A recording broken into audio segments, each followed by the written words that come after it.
إذا زلزلت الأرض زلزالها وأخرجت الأرض أثقالها وقال الإنسان ما لها يومئذ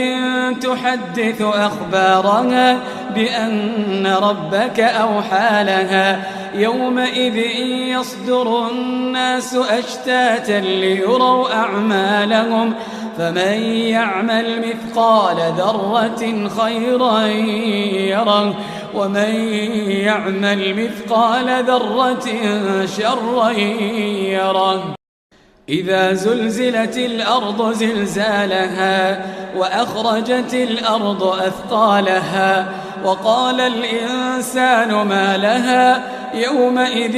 تحدث أخبارها بأن ربك أوحى لها يومئذ